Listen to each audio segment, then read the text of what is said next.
Welcome to this week's edition of World Crisis Radio. Webster Tarpley speaking to you here from Washington, D.C., and the time has flown, and this is now our Christmas program. We're recording here on Friday, the 19th of December, and this will be the Christmas show. We'll have another one next Saturday between the years, but this is the Christmas program. We'll try to do justice to that. So first of all, however, one of the main things you've got to do, right? Feed the hungry, clothe the naked, house the homeless, visit the sick, visit prisoners. And prisoner is now our friend Reverend Edward Pinkney. The trial was a monstrosity, and we've documented the collusion among corrupt witnesses, people who essentially lied during the voir dire, the screening of the jury, said that they weren't all one clique, and it turns out they were. It was a clique, and it involved the sheriff and the county commissioner.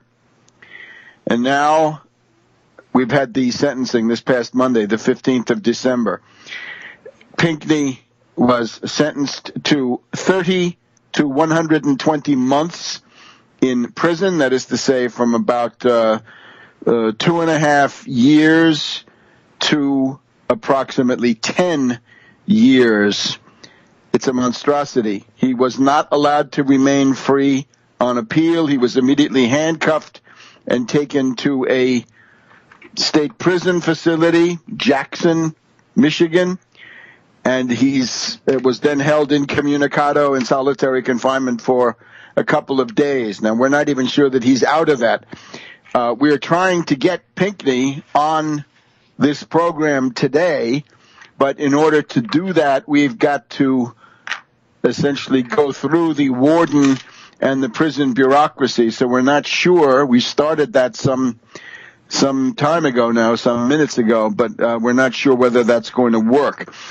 We will, in any case, devote a significant part of the second hour to the Pinkney case and what people need to do about that. And that involves, at this point, above all, publicity and fundraising to help to mount an appeal. And I'm especially reaching out to international journalists, people who are shocked by what's going on in the United States and would like to get to a case which is absolutely straightforward in what it represents. So as one commentator, I think Pinkney himself or somebody close to him said, this idea is 30 months, that's good behavior. That means you shut up.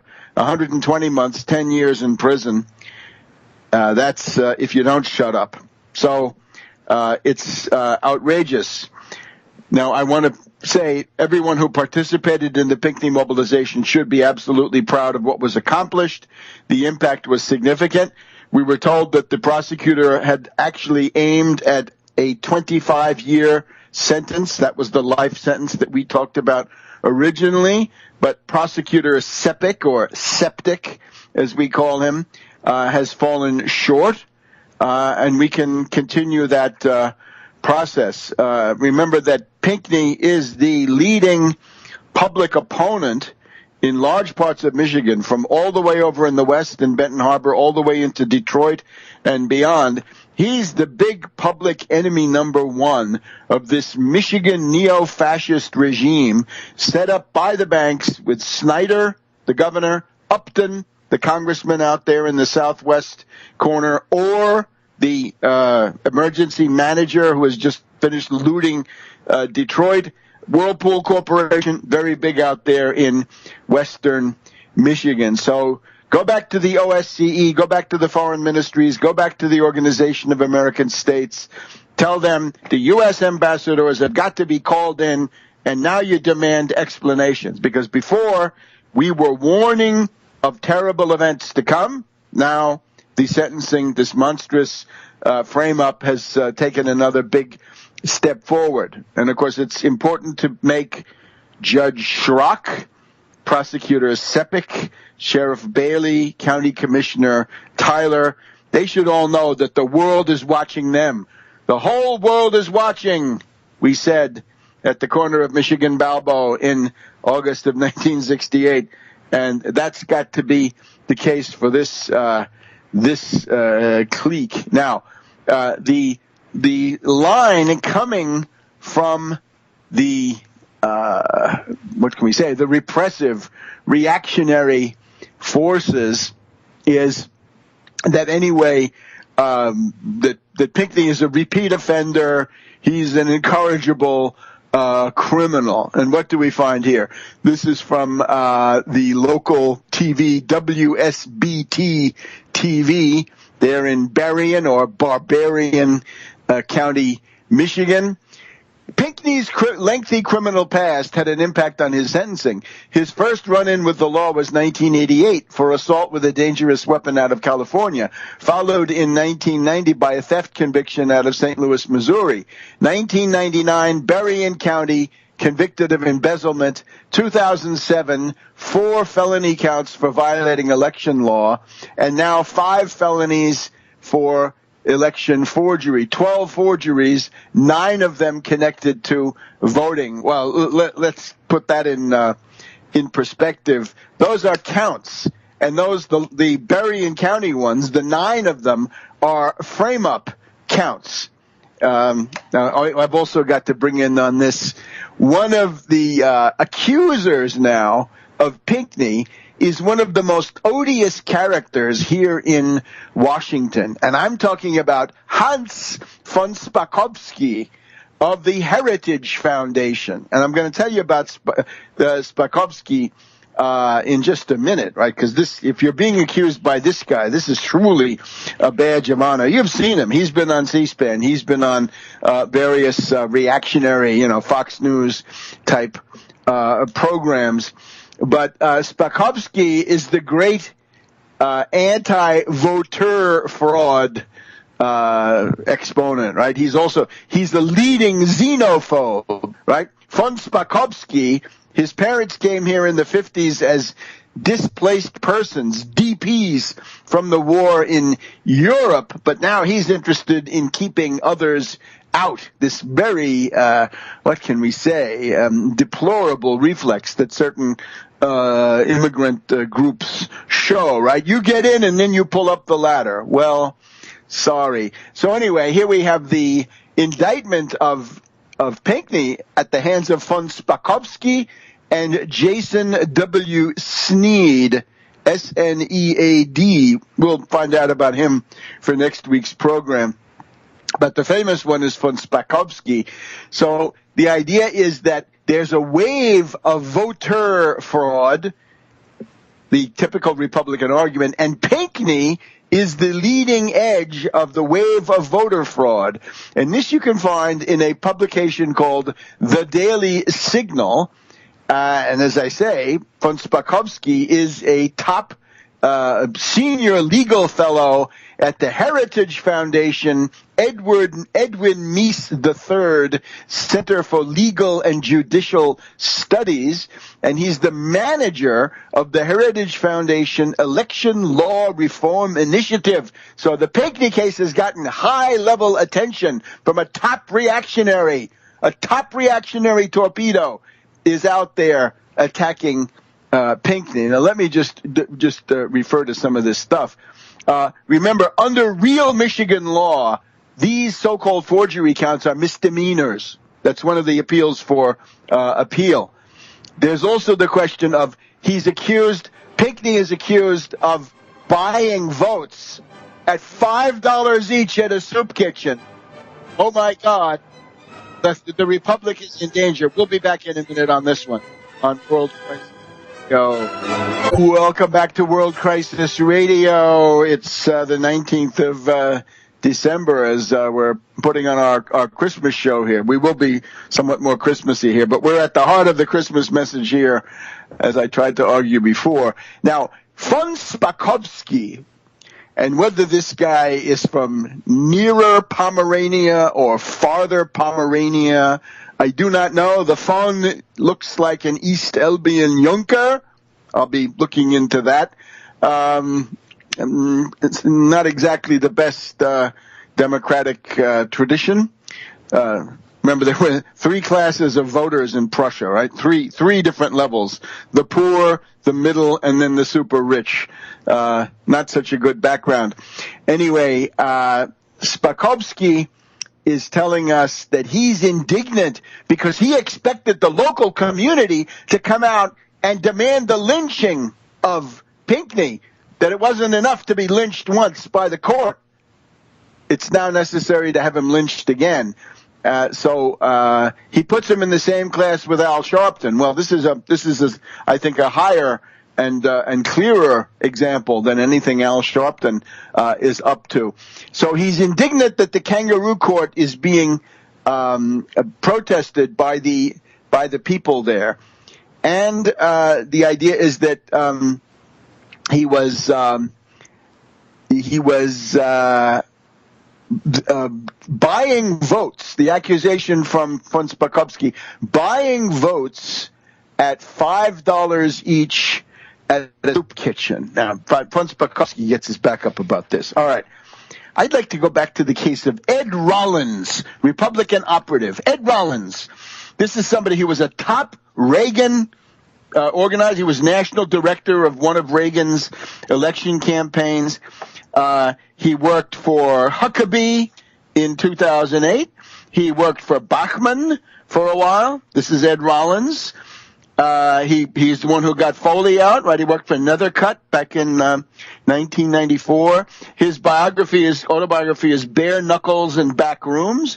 And the interesting one was in 1992-93, there was a gubernatorial election in New Jersey, and Ed Rollins admitted that he gave $500,000 of walking around money to various black ministers and black churches so they would not come out and vote for the Democrat Florio, and instead they would let the liberal Republican Christine Todd Whitman take the election. Now, why don't you put that in your pipe and smoke it there, von Spakovsky?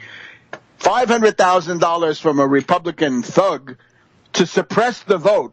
I guess that's a different category, right? You can pay people to vote, not to vote, but not to vote. If you give somebody $5, aren't you really giving them their car fare to get to the polls? Don't all kinds of political machines provide rides to the polls? And if I don't have a car, maybe the only way is a bus, and $5 is what you need, and then you get a sandwich on the way back because you're out in the cold when you wouldn't be. A couple of things about von Spakovsky. So Heritage Foundation. Heritage Foundation means our friend Dement from the Cradle of Secession there in South Carolina. Von Spakovsky was a Bush appointee, a Bush recess appointee to the Department of Justice, and the part of it that deals with voter fraud. That was January 2006.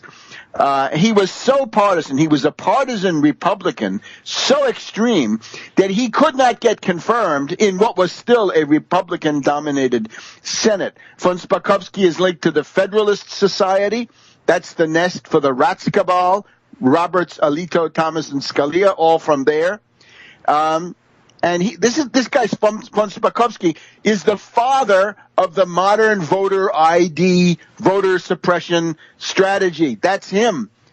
In Georgia, he put in, after writing theoretical articles about how you got to prevent voter fraud, he put in a law in Georgia, and a judge then struck it down. It was struck down by a federal judge saying this is like a Jim Crow era poll tax. And there it is. That's exactly what these voter ID laws are all about. While von Spakovsky was in the division of the DOJ that does this stuff, one half of the career officials quit. And the best von Spakovsky could do after that was to be the vice chairman of the Fairfax Board of Elections in 2012. I don't know what, getting ready for Barbara Comstock or something like that. So how about that? The father of the modern voter ID, voter suppression strategy, who's at all of these reactionary forums. You've seen him look him up on C-SPAN. He's all over the place. That's who's attacking Pinkney. Okay, well, I think you get the idea.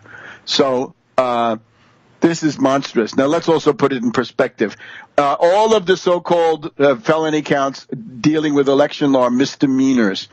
There's at least one earlier conviction that is acknowledged by Pinkney. Let's look at some other cases, though, some parallel lives. How about Malcolm X? Malcolm X was convicted and imprisoned for 6 years, starting at age 20, for larceny. Martin Luther King was prosecuted for felony tax evasion and perjury by Alabama. Marion Barry, entrapped by a task force. Cornel West, 20 arrests. You know that there's a part of the FBI called Frameup, early man or primitive man. They target all black elected officials, I think in some ways black celebrities, lots of them, from OJ to Cosby, right? Special attention for them. And they go after celebrities, sports figures, God knows what, right? Anybody black and prominent is targeted by the Frameup of the FBI. And this goes back to J. Edgar Hoover. What, are we kidding? So this requires a different metric. It doesn't mean that you whitewash the shenanigans of Al Sharpton, but this is now a completely different case. And remember, the correct term is not voter fraud. It's vote fraud. Vote fraud done from the top down by the likes of Karl Rove and that system that they had set up in the past election, which was supposed to promote Mitt Romney in there. So we demand the freedom. We demand that somebody come in and get Pinkney out of jail. I call on Obama. Obama just did a bunch of executive clemencies, right? Pardons. And those were for drug dealers. Forget about the drug dealers. Let's get somebody who's actually fighting for a worthwhile cause. So we'll have more about this now in the second hour. But it is the Christmas season, so in our remaining two segments of the first hour, we're going to talk about what you should be doing to promote the cause of peace on earth in the coming weeks. Welcome back to World Crisis Radio. Now, in terms of our domestic polity here and what people should be doing, obviously, charity towards prisoners looms very large, right? The 7 acts of corporal charity, this is one of them. So the way you can do that is make a contribution to the Pinkney Defense Fund. We'll be giving you the coordinates of that here in just a minute, in the beginning of our second hour. And send them a Christmas card, right? Send them some kind of a greeting, right? Maybe there are other things. I don't know what those rules are, but we'll be finding them out as time goes on. So therefore, we want to switch gears now. The essential event of 24-25 December goes like this, right? And this is the famous Luke chapter 2, verse 14, right? There were these shepherds abiding in the field, keeping watch over their flocks. And what did they hear? According to the King James Bible, the best we have in the English language, it's glory to God in the highest, and on earth peace, goodwill towards men. Peace. Then the Catholic one, the Douay Reims Confraternity Bible, glory to God in the highest, and on earth peace to men of goodwill. And we also have a very interesting one, the Aramaic Bible, right? In plain English, glory to God in heaven, and upon earth peace, good news to the children of men. Maybe one more. International Standard Version, sort of mainline Protestant. Glory to God in the highest, and peace on earth to people who enjoy his favor. King James 2000. Glory to God in the highest, and on earth peace, goodwill towards men. You get the idea. Peace, the Prince of Peace. So do something for peace. And here's my proposal. A campaign on the social media targeting General Allen, and targeting Allen as the centerpiece of a obvious network inside the federal bureaucracy that are constantly pushing Obama towards war. Obama, God knows, is bad enough. He's got his problems. We know them. But the power of the institutions has blunted many of Obama's worst thrusts and actually made him appear increasingly over the past year as a lesser evil, less of a warmonger than those who are attacking him. Of course, on economics, he's still a Wall Street puppet, as we saw this past week, right? He allowed that provision on the FDIC bailouts of derivatives banks. He didn't want to make a fight about that. All right, there are various reasons for that. But still, the people that are attacking Obama are in general, much worse than Obama himself. So here's the idea. A social media campaign, and it can be something like this. Hashtag Fire Allen for Xmas. Now, the X is the Ch in Greek, right? Christos, XR, right? You get the idea? But something like that. Hashtag Fire Allen for Christmas, Fire Allen, number 4, XMAS, something like this. Peace on Earth, Fire Allen. That's another one. Hashtag Peace on Earth, Fire Allen. The people who are pushing Obama towards war this week, first of all, Allen. We know that Allen, the ISIS czar, Fire ISIS czar Allen. That's another one. The ISIS czar Allen is constantly intriguing with Erdogan of Turkey, with the royals of Qatar, and with others, maybe Bandar, I think, different factions of the Saudis, right, in that huge royal family. Allen wants what? He wants to bomb Assad, and he wants to stop attacking ISIS. He wants to preserve ISIS and Nusra and the rest of them. They can be used against Assad today, against Iran tomorrow, and they can be shipped into Chechnya in the coming weeks and months, and they can then wage war against Russia. This guy, Allen, has to go. There are now 2 hour-long interviews with Allen on C-SPAN, one from October, one from early December. Take a look at those. This is a dangerous warmonger operative. And the way it works, of course, is Allen and McGurk are in the State Department. They increasingly dominate what the State Department does vis-a-vis the Middle East. And outside, you've got Petraeus, Kravis, and what is called the Special Operations Community, the Special Operations Community. And we've just seen a terrible example of what they have behind them. Yesterday evening in New York City on Lower 6th Avenue, we had Jeremy Scahill, that's shill with an A stuck in as camouflage, but Jeremy Scahill and Glenn Greenwald. And they're of course, their stock in trade is that they don't like those evil Middle East dictators like Assad. They want to support the democratic heroes of the anti-Assad resistance. They cover up for the CIA. They cover up for the Joint Special Operations Command.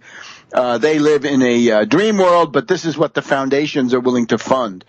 And we were able to point out with the help of some pie charts from Cryptome that of the documents given or supposedly purloined by Snowden, a tiny part, maybe 5% or maybe 0.25% or something like this, has ever been distributed. So they've been hoarded. They're probably more secret in the hands of these people because you can't get them through an FOIA. So actually, whatever these things are, if they took the originals, you'll never see them again. So, Allen, we got to figure that Allen is pressing and scheming behind the scenes, every minute of every day. He has no purpose except the one assigned to him by Petraeus: start the bombing of Assad. And Obama has said no in public, the famous Brisbane no in November. Do you have a program to overthrow Assad, especially for him? No. And at that point, they've all gone berserk, and they've been berserk. They control the editorial page and the news pages of the Washington Post. So there's one. Now, in the State Department, we have this unfortunate lady, Madame Psaki, P-S-A-K-I, you know her, the redhead. And this past week, Madame Psaki wanted to pull a fast one. She was asked during the State Department briefing, has Obama signed the bill put on his desk by the Congress calling for a new round of sanctions against Russia over Ukraine? And she said, yes, he signed it. This was Tuesday, I believe. And it turned out she was 24 to 36 hours ahead of the curve. It hadn't happened, but she was out there saying it's already done. Now, I think my information now is that Obama did cave, did sign.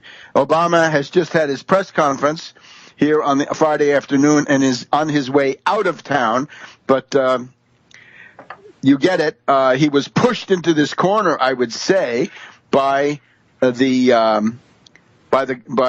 like Psaki. Now, he could have used a pocket veto, right? In other words, if Congress leaves town, they're no longer in session, then you simply you don't sign it. And of course, the Supreme Court, the Rats Cabal now would argue there's no such thing as a congressional recess. There's no pocket veto because they're always in session. No.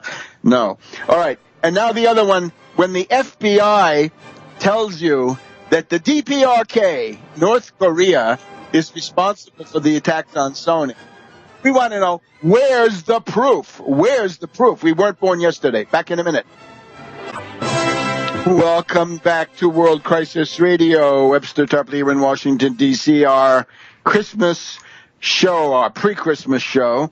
And we're just looking at the significance. It's all about the Middle East. It's all about peace in the Middle East, peace on earth among persons of goodwill. All right. So who's the main threat to that? This Christmas, it's ISIS Czar Allen. We want him out. We've certainly got to make sure that the American people know and the world public opinion know that this monstrous design is constantly, these spiders are weaving this web of deceit. And these are the people who are waiting. They're itching for a false flag that they can then use to lift and shift. No more bombing of ISIS, only bomb Assad. That's the goal. Bomb Damascus. Well, that's sort of where Christianity started, right? St. Paul, who organized it on the road, they want to bomb that. So the answer is no, right? You call yourself a Christian, you mobilize. You call yourself a person of goodwill, you mobilize. You call yourself someone of positive impulses. You want to play a positive role in history, you mobilize. Fire ISIS Czar Allen. Fire Allen for Christmas. Fire Allen for Xmas. You get the idea. No to Allen. Oust him. That's the Christmas present the American people and the world and the Middle East actually need. And don't be deterred by these fakers and gatekeepers like the Scahills, the Greenwalds, and the Amy Goodmans. They're in big trouble. But now we have the FBI with their immense credibility. The FBI now tells us that it's confirmed that the North Korean regime hacked into Sony. Well, I'm from Missouri. Show me the proof, FBI. I remember your shenanigans on Wenho Lee, the Atlanta Olympic bombing, the FBI crime lab, not so good there, and on and on. And now we've gone from Mueller, from St. Paul's School, to Comey. And because Comey is a torturer. Comey is a graduate of the torture memorandum. So we're going to have the Comey agency tell us what's actually going on in the world. I'm sorry, we're not We're not total fools, are we? We want to see some proof. And I would say that to Obama. Don't believe it. Time to back off. Don't go any further. So I would say those are the three, right? We could easily do a campaign against Psaki. I think people out in the world have been doing that, right? The various international media have actually focused on her quite a bit. I hope that some at least some left liberals or libertarians will come forward and say they don't believe the FBI. That's not exactly a profile encouraged to do that.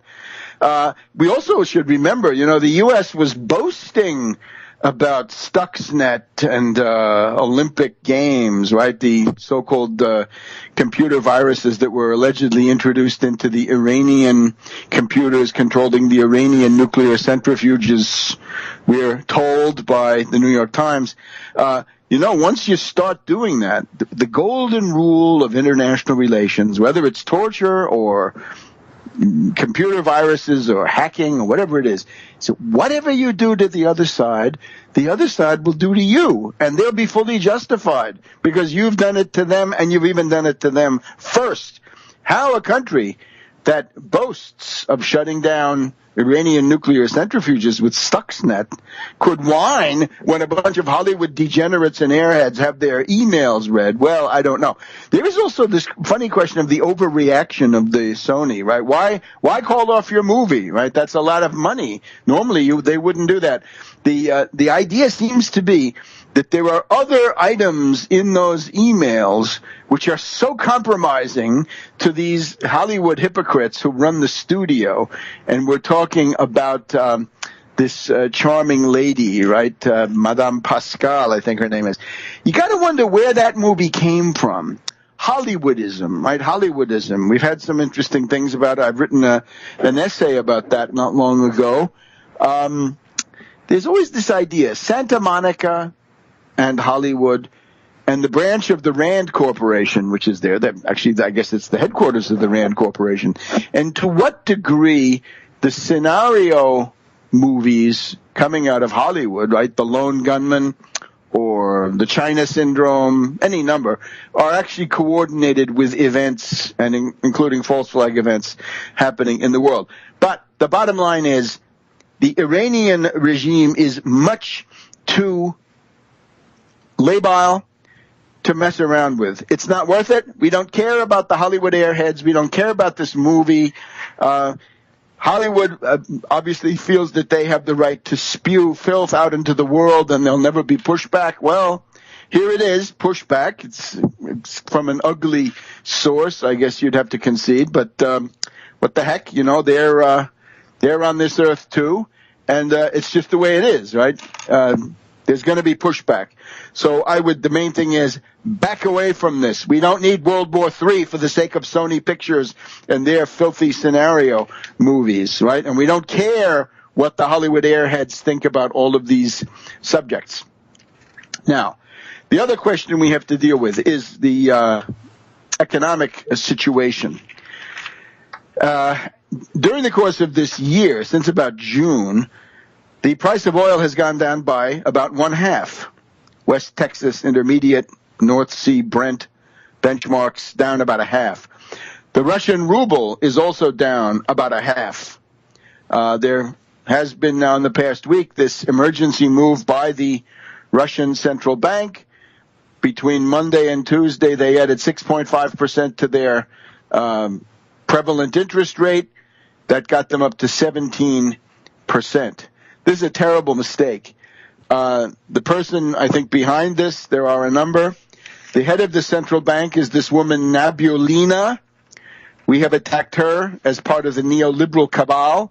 Remember, the neoliberals in the Kremlin include Nabulina, the head of the central bank. The leader of the faction is Kudrin, the former finance minister. We've also got Siluanov, I think he's the current finance minister, and Shuvalov, who is another top Kremlin official. We should also look at Anatoly Chubais and the Gaidar Foundation. This is Yegor Gaidar, the late privatizing nomenclatura representative who brought oligarchy and suffering back to the Russian people. The shock therapy man working for the IMF. We don't want to forget German Greff, former official from Clinton. This entire group of neoliberals are sabotaging the obvious thing to do. What does Russia need to do? Exchange controls and capital controls. Exchange controls mean you want to take money in or, above all, out of the country. Fine, maybe you apply for a license from the Treasury. You can't do it with the click of a key on a computer or your cell phone. You got to go through the finance ministry. Exchange controls. Capital controls. You want to take a large sum of money out of the bank? Good. You get a license. What are you going to do with it? Where's it going to go? And monitor it. And then provide the documentation that you did what you thought. There is no doubt the country of Malaysia, under the powerful leadership of Mahathir Mohamad, back in 1998, instituted capital controls. And they did better than any other country out there in riding out the Asian contagion of 98 to 99. And Russia can and must and should do the same thing. Ride roughshod over the neoliberals, fire a bunch of neoliberals, and go for the Glaziev solution. And the leading edge of Glaziev is don't waste your foreign exchange on defending the currency. Let your exchange controls do that. Back in a minute. Welcome to the second hour of World Crisis Radio, our Christmas week program. And we're in touch right now with the Michigan State Prison in Jackson. We're trying to get there okay to bring you an interview with Reverend Edward Pinkney. So they've been getting calls here from the Genesis Communications network, and that, I think, it's always healthy for such people to know that they're under scrutiny. But while we're waiting to see if we can bring on Reverend Pinkney, I would suggest that we now get a report from Daniela Walls. She is, of course, the chairperson of the Tax Wall Street Party, and she has been one of the leading forces in the defense of Pinkney, his political defense and also his legal defense. So I think we should probably go to Daniela now and get a report about what's going on all of those fronts, right? Remember, Daniela, people have not heard from us on this program since last Friday, so a whole lot has happened in the meantime. Okay, so I'll try to be thorough. As for getting through to Pinkney, media was able to get through in the last 24 hours, but I've heard that it's getting tougher, and they've been given the opposite of the green light to let media through. So keep pushing. You have the number to get through to Pinkney, but he told me that he absolutely wants to be on the show and tell everybody what's happening, but instead, I'm going to speak for him today, and if you can get through to him, that's great, but he definitely is going to be on next week. So and I have ways to work on how we can get that done. So Pinkney was sentenced this Monday, December 15th, to 2.5 to 10 years.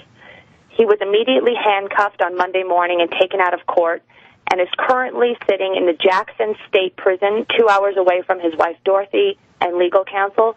He was supposed to be in the local jail, Webster, near the court for at least a period where he had easy access to counsel and family until the judge and the prosecution had time to review and respond to the motions that we filed in our sentencing brief. Pinkney was not legally allowed to be transported away from counsel until the judge and the prosecutor responded to the mandatory sentencing brief, if that makes sense. You're supposed to write a sentencing brief before you're given the sentence. The judge didn't read the sentencing brief. So he was supposed to respond to the brief before making any sentence. But he simply said in court, the prosecution didn't have time to read your brief. They legally have to read the brief and respond before making any sentence. Outside counsel from other states can't believe what's happening. The brief stated that the juror, one of the things that the brief stated was that the juror, Gail Freeling, was not only friends but a work colleague with both Sharon Tyler on the prosecution and Sheriff Paul Bailey. Gail Freeling was asked explicitly under oath if she knew either Clerk Sharon Tyler or Sheriff Paul Bailey. Those were the two key people. Under oath, Gail Freeling said no. That is not true. We worked with Pinkney to expose the fact that Gail Freeling, the lying juror in this case, lied under oath about her personal connections to these key individuals. This proved that we had a packed jury, and there's other things in the sentencing brief as well. I'm just going to focus on this for now. The motion that the jury was packed was presented as part of Pinkney's sentencing brief that by law they had to respond to. So this motion was filed before the deadline. This is important because the judge agreed to a deadline with us. And he said, we all know that I have to respond to your sentencing brief before sentencing you. That means the prosecution, that Mike Sepik, would have to come up with an argument in court why the sentencing brief we presented was meaningless if that was their decision. He would have to make a list of arguments. So this motion was filed before the deadline. So the judge, the prosecutor, and our legal team agreed on a date. We filed well before the deadline. So the judge agreed to it. So, and his argument in court, in quotes, was the prosecution didn't have time to read or respond to it. That is illegal. We agreed to a deadline. We were before it. He says we didn't have time to read it. They have to respond, and in fact, they have to respond. So in fact, right now they are responding, Webster. That's why it's important that we keep up the international media pressure and the national media pressure. This is no time to go soft. They should have had Pinkney in the local jail so he could talk to his lawyer right near the courthouse while they responded to the sentencing brief, and then they could overturn the sentencing, give a new trial, throw it out. There's a myriad of things that can still happen. But instead what they did was they sent Pinkney 2 hours away to a prison at first it was a place called Quarantine, which is similar to a solitary confinement, but outside counsel called the lawyer and told him that was highly illegal, that he couldn't consult with counsel. So I'm not sure, because you never know what goes on behind closed doors, why they allowed him to start talking to the media and to counsel, but I think that might have been why. We filed the we filed the motion before the deadline. The judge, and so right now they're currently responding to it, so do not keep up the pressure. So the judge and the prosecutor, Mike Sepik, know that they have to respond, and they are responding. And this could mean that they can throw out the sentence, like I said, or give a retrial. So that's all illegal, that they shipped him to Jackson State Prison. Pinkney is 66 years old, and so a 2.5 to 10-year sentence is a lot of time. This was the reason for this large range of time is to send a message. And this is all about sending a message. All of this from the beginning has been about sending a message to the community to be afraid and to Pinkney to be afraid. And the message is that we'll give you 2.5 years at 66 years old if you shut your mouth and you don't protest from prison. And if you don't shut your mouth and keep protesting, it's going to be 10. And Reverend Pinkney begged me, he said, I want you to tell the world, Daniela. He calls me Danielle. He doesn't do the A, but he goes, Danielle, you tell the world. Do not give in to their fear tactics. Do not stop anything. We are fighting a larger war to tax Whirlpool, which pays no taxes to the city or federal income tax while the community suffers in Benton Harbor. The larger war he speaks about is to restore democracy and racial justice to Michigan cities and free trade, bring back American manufacturing, jobs, etc. So he said, do not give in to their fear tactics. Benton Harbor is in worse shape, but Benton Harbor is a microcosm, make no mistake about it, of America and what America is going to look like if we don't fight back now. This is the fight. It's a vision of things to come. Benton Harbor is Pottersville from It's a Wonderful Life. It's every one of those metaphors. Reverend Pinkney is fighting for democracy in a company town. I'd like to thank some of the activists because there's a lot that they did to reduce what could have possibly happened. And don't think you didn't help. They're trying to create propaganda as if what the activists are crazy liberals or don't know what's going on. They're trying to paint a picture. We had over 100 letters flood into the judge from around the country and 10 different nations. He says over 100. We don't know the number. That could be 167. That could be 190. We don't know what he means by that. But Judge Chirac made a big deal of these letters in local press coverage and in the news. Every news show he's on, mainstream news, he says, I got over 100 letters but he has to find a way to put them down, right, Webster? So he says they came from outside of Benton Harbor. So this is just a tactic to say that nobody in the community is on Reverend Pinkney's side. But the truth is that everybody in Southwest Michigan in Benton Harbor is afraid. They have been victims for decades of institutional racism, poverty, harassment by the Whirlpool Corporation's henchmen like Judge Chirac, and Pinkney is the last person that's standing up. So that's what's going on. And he had 50 or more people outside the courtroom, and Dorothy reported to me that the court room was packed, and outside the courtroom on the street, or the courthouse, on the street, there were over 50. So I don't have a total count on that. But here's what's going on. Pinkney has enemies in high places. Do not underestimate how high this goes. The corruption goes up to the highest levels of government and corporate collusion. We've had a hit piece written by the Heritage Foundation the other day, Webster. The Heritage Foundation itself wrote a hit piece saying Pinkney is guilty of election fraud. And it says these crazy liberal activists are coming to his defense. Pinkney was no crazy liberal, Democrat, Republican. He's been fighting for justice. This article was clearly written by somebody which interested me. Well, we know, Danielle, I went through, Hans von Spakovsky is a well-known hack. He's been on C-SPAN. He's all over the place. Thank you very much. I think we've covered the waterfront. So we'll see you again next week, huh? And we'll try to get some good news for the Welcome Back to World Crisis Radio. Webster Tarpley here in Washington, D.C. So there you have it. This is the situation. So, again, get any honest journalist, get the facts. You can go to the Free Pinkney WordPress site. You can go to my site. You can find this. Look up Pinkney. You'll get to us quite easily. I should have mentioned, right, von Spakovsky, the von, right, the V-O-N. The V-O-N means he's a nobleman. That was what I was trying to get at, right? The East Albion Junker possibility. There was some other equally dubious, from a Democratic point of view, background. So that's the guy from the Heritage Foundation, right? A very well-known person. He's the co-author with John Fund, another well-known hack. You've seen him around too. Obama's Enforcer, Eric Holder's Justice Department by Hans von Spakovsky and John Fund. So you get the idea, right? That they're bringing out their big guns. And notice the contradiction. The judge says there was no support for Pinkney in the town, and von Spakovsky freaks out saying, why, they were all there supporting Reverend Pinkney, and don't tell me they all came from outside, right? The old outside agitator line, right?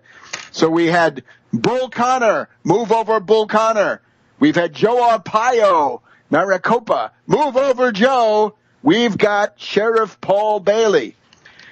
Now let's continue on our economic point. Now, Russia is making a mistake to the extent that they don't institute capital controls and exchange controls. This would be, first and foremost, a service that Russia can do for itself. Obviously, though, the deeper issue is the Putin formula for governing the country is essentially the statists, the ones that I support, the people who are part of the old Soviet government, Soviet security services, Red Army, and the party, right? A lot of them are interested in dirigistic solutions, right? That would be Glaziev. Glaziev is a dirigist. He's not a communist. He represents what you could call the German or American school. Friedrich List, people of this type, Henry Carey, Alexander Hamilton, sure. So that's one group. But then there's this other group. There's the group that was created by the shock therapy. In other words, out of the defeat and the breakup of the Soviet Union came another group, the oligarchs, the shock therapy practitioners. Right, that would be Yegor Gaidar, Anatoly Chubais.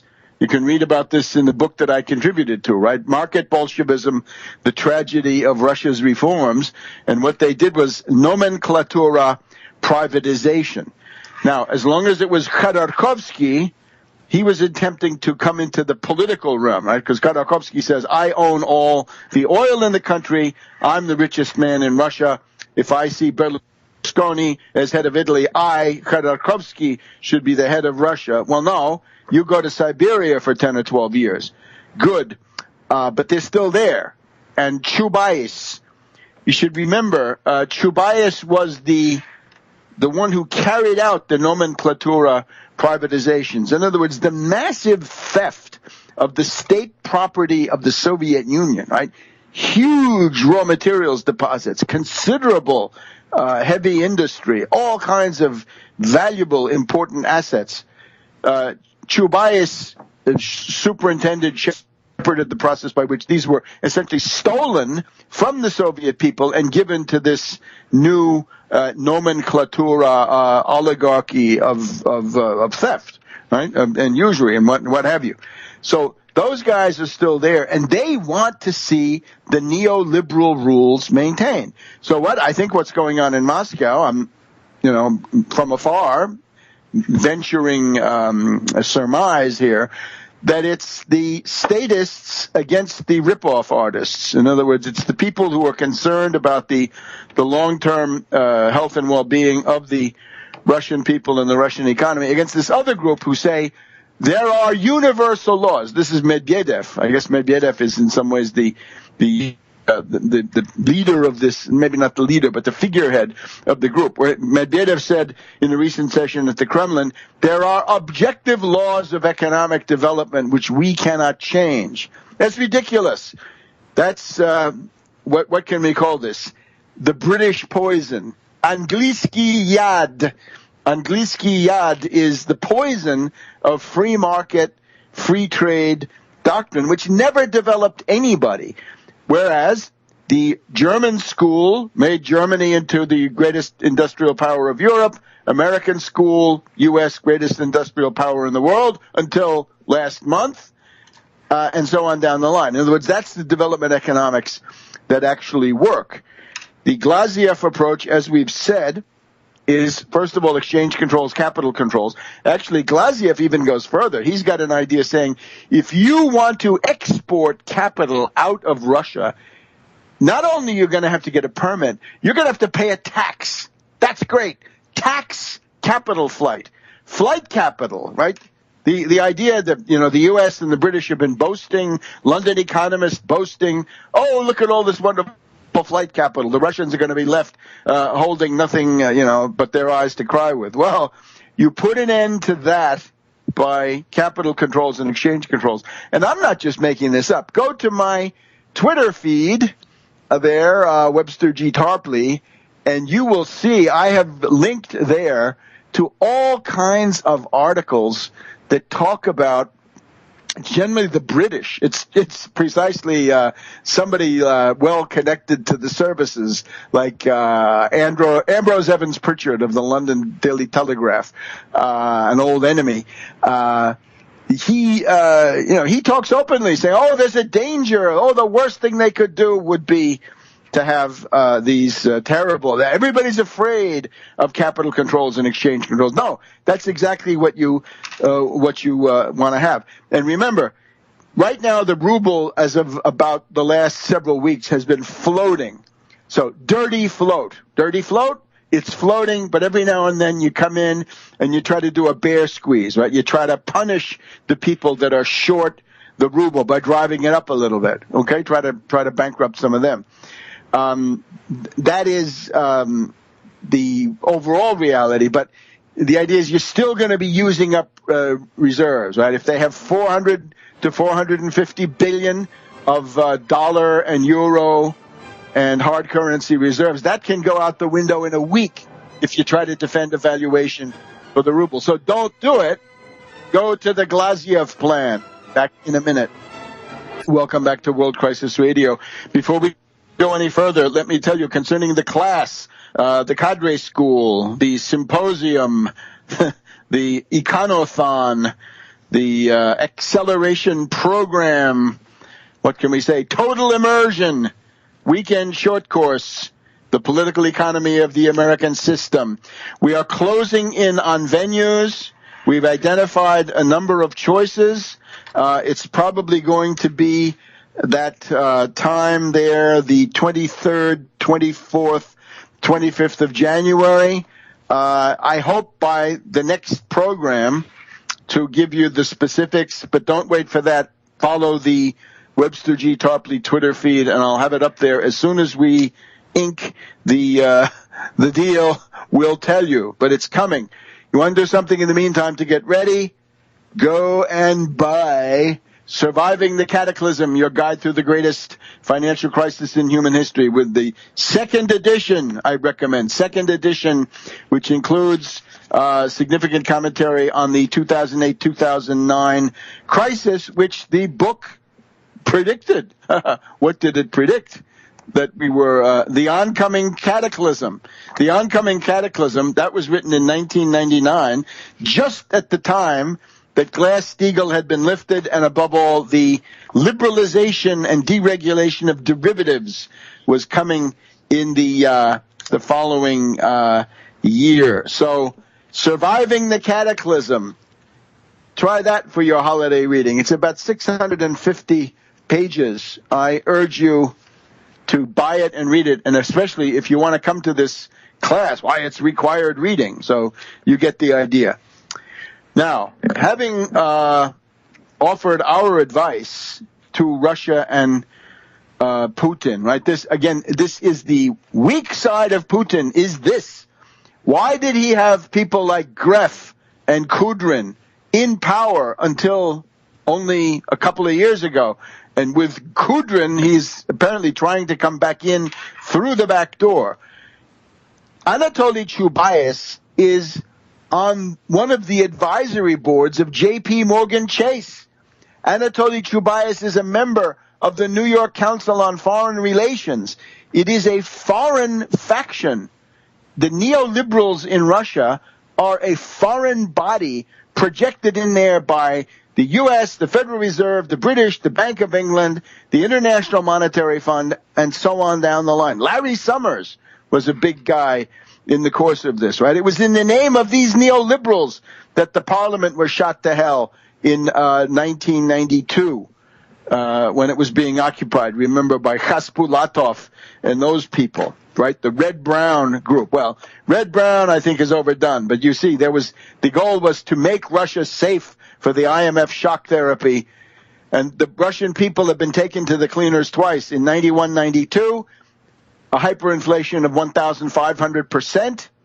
And then again in 1998, the state bankruptcy, the GKO default on Russian state debt in 1998, which was the peak of the Asian contagion. And now, apropos of that, if we go back to 1998, we have all of these clowns who are gloating. They're going to break the back of the Russian economy, say these Anglo-American parrots, consultants in the press. One of them, in a moment of lucidity, asked, I think, a very important question. Before you go ahead and try to break the back of the Russian economy, dear friends, says this guy, and it's in the Washington Post somewhere, he says, don't you want to think about what that will mean for the world? Now, concerning the breaking of the back may be ultra vires. In other words, it's not clear whether the Anglo-Americans can break the back of the Russian economy. I would incline to say they probably can't break the back, but they can do tremendous damage. The Anglo-American financial power remains enormous. And remember, compared to 1998, you've now got credit default swaps that can be used to attack a currency. And we've seen in the case of the drachma, the peseta, the lira, the various state bonds of those countries that used to be in those denominations. In other words, the Greeks, the Spanish, the Italians, and so forth. That's all credit default swaps that you have today that you really didn't have, at least in that form, in 1998, 1999. So, if we look back, though, to 1998, what do we see? when the Russian economy got into severe difficulty, and again, bank deposits were wiped out, there was quite a bit of hyperinflation going around. What was the effect here in the West? Well, there was something called long-term capital management of Connecticut. Long-term capital management. And what happened to them? They blew, and they had various Federal Reserve people on their board. This was a real dirty speculative derivatives operation at the time. And this blew a hole of what, $10, $20 billion of those days, 1998, into the world economy. And they were immediately given a backdoor bailout by Alan Greenspan. And man, you can read all about this in Surviving the Cataclysm, the second edition in particular. So all of that's what the thing that set the stage for the 2008 bailout was the backdoor bailout by Greenspan 10 years earlier, just about exactly. So my question now is, if in 1998 the spin-off, the byproduct of the attack on Russia was long-term capital management, who is it this time? Who is the long-term capital management of this round of economic warfare against Russia, right? So, and remember, this is boomerang time, right? It's like you let off poison gas in front of your own trenches and the wind blows it back on you. The wind changes. That can easily happen. So, which one of the zombie banks or the hedge fund hyenas, I would say quite a few hedge fund hyenas, we have word of one of the subsets of PIMCO, which had invested in Russian bonds. They're obviously in big trouble. Will that drag down at PIMCO as a whole? Right? PIMCO is troubled because we had Bill Gross driven out of PIMCO. So PIMCO may be in trouble. Who knows? And that's just the biggest bond fund. All the little people have bought bonds with PIMCO thinking that that's valuable. Well, they've got one fund that seems to have made the wrong bet. Whether that turns into long-term capital management, I do not know. Time will tell, but always a defensive position for the individual, the little person in these situations is in order. But then it's more complicated, right? It's not just Russia that's hit by a lower oil price. And we have to say, who is the evil demiurge behind this whole thing? It's Prince Bandar. This is Bandar. Remember, Bandar had gone to Putin about a year ago and said, Putin, you stop supporting Assad or we will terrorize you with terrorism. And Putin, I guess, threw him out or told him the interview was over. Bandar. I call Bandar the new Herod of this holiday season. The new Herod, Prince Bandar of Saudi Arabia, right? The dominant figure of the royal family and the intelligence operation. If anybody says pump oil like mad to hit Russia, to hit Iran, and to hit others, even these shale characters in the U.S., who we don't really need, that's Bandar. So the new Herod. And we'll be back in a minute on World Crisis Radio. The last segment of our Christmas week program. Best wishes to everybody. Best wishes for Hanukkah and all other festivities. Kwanzaa, if that's your holiday, and any others that I've forgotten, right? Because the idea is peace and goodwill towards people. And in line with that, remember, the slogan for this holiday season is Peace on Earth, Fire Allen. Peace on Earth, Fire ISIS Czar Allen. Merry Christmas, Fire Allen for Christmas. You get the idea with those hashtags, those sharps out in front, right? The deasis out in front. So we're looking at who's going to be the next long-term capital management. One other thing I've got to remember, we are going to have this course. It's going to be in the Washington area. It's looking more and more possible to do something around the the 23rd, 24th, 25th of January. That is between MLK and the Stupor Bowl being February 1st. But we're going to be here, not stupefied, but with a total immersion weekend short course. So it'd be the equivalent of an actual 10 or 12-week academic course in many ways. So the rest of the holiday season, who's going to be the next long-term capital management? That can be masked, I guess, during Christmas, but by the first couple of weeks of January, you're going to see who's going to blow. Who is LTCM this time? Read about it in Surviving the Cataclysm. But there are others now. Venezuela could blow. If Venezuela blows, which New York zombie banks will blow? Right? Used to be Citibank was the leader in Latin loans. Argentina, the Fed's, this character, Judge Griesa, has been attempting to drive Argentina into default. Maybe he'll succeed, and maybe it'll be Argentina and Venezuela. Will that blow enough of a hole? So this entire thing is very, very shaky. And, of course, the other thing that Putin might well consider is look at the BRICS and look at the BRICS Bank.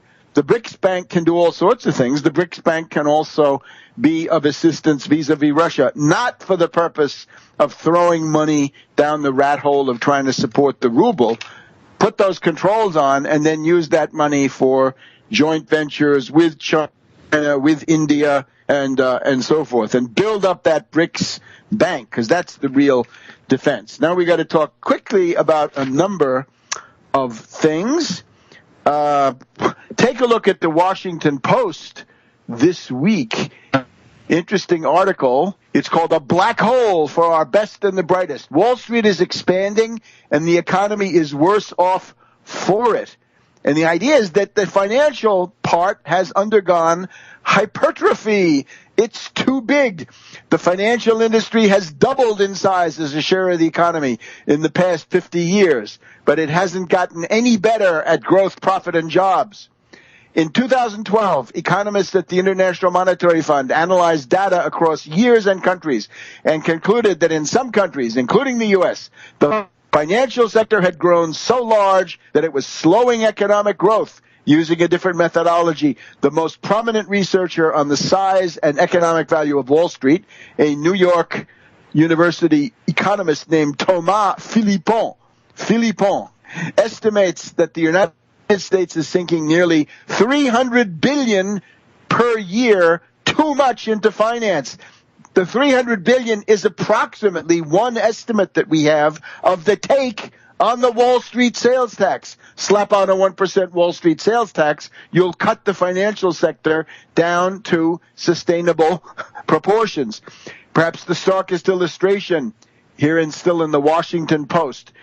Economists from Harvard University and the University of Chicago wrote in a recent paper that every dollar a worker earns in a research field makes the economy $5 better off. That's like NASA. Every dollar a similar worker earns in finance is a drain, making the economy 60 cents worse off. Well, that's because scientific research is production and financial speculation is not production. It's a net drain. You got it. There's such a thing as production and not. Now, we want to congratulate Obama on normalizing with Greece. We'll probably spend some time profiling the Miami Cuban machine, right? These oligarchs, the Ross Leightonens, the Diaz Balarts, but then also the Orlando Bosch and the Luis Posada Carriles gang. When we look at the CIA Cubans, from the Bay of Pigs to JFK to Watergate, Iran-Contra, and I think 9/11 in South Florida, where those pilots were supposedly training. That looks JM Wave, CIA Miami station, the CIA mission to those reactionary Cubans. Bad for the U.S. So we welcome the normalization of relations. Now, one hopeful sign, a kind of an epiphany that can be coming early in the new year. The president of Greece is on the line. Now, there's been one attempt this past week to elect the president of Greece. This is done in the parliament, right, by electors, right? It's not a mass vote. They tried to get the right-wing candidate, the reactionary, the Samaras candidate, into the presidency of Greece. It's failed. There's going to be another vote on Christmas Eve on the 23rd of December, and I hope we'll be able to bring it to you next week. We're going to have another vote to try to elect the president of Greece. If that fails, there's going to be a general election sometime in January, February, and I hope it will be an epiphany. I hope it's going to be the victory of Syriza, of Alexis Tsipras and his anti-IMF, anti-Troika, anti-memorandum of understanding, anti-conditionalities, no to the European Central Bank, the European Commission, and the IMF, no Troika. That's going to be Prime Minister Alexis Tsipras of Greece. And that's going to mean a huge debate worldwide on economics. So start reading economics. Start reading Surviving the Cataclysm. I think it's, all in all, still by far the best, better than Piketty. Talks about production and non-production, which Piketty can't seem to understand. Philippon can't seem to understand that either. The traditional classical economics just doesn't have that, right? Production. What is that? Productivity. No, doesn't exist. So Greece may awaken the world into some kind of a Southern European springtime. By the way, the Grillo movement is collapsing. This demagogic movement, which is anti-infrastructure, collapsing under the weight of the monstrous personality of Grillo. But any pseudo-leftist or left-liberal mushhead who thought that Grillo had the answer, he expelled 2 or 3 of his senators, and now he's got an expulsion list of about 20. And the whole thing is gonna break up. And Grillo is moving more and more to the right as an anti-immigrant racist. Those are his true colors, right? He's a pujadiste, he's a qualunquista, he's a petty bourgeois, racist, and reactionary radical. So all of that is going. Finally, the proposition of Christmas, right? God is willing to come into the world. God is willing to become flesh, just like us. It means that the material universe, and for that matter, the human body, is not necessarily evil. It could be evil, but it could be good. It's up to you. Free will. So, it is a refutation of the dualistic religions and indeed of the nirvana religions that God can come into the world. Remember, at Easter time, we have Judas was promoted by the Rockefeller Foundation, but Judas was trying to help Christ correct a terrible mistake.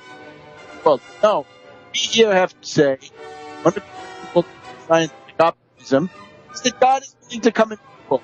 The material universe is not evil, it can be good, so go and make it good. Back next week.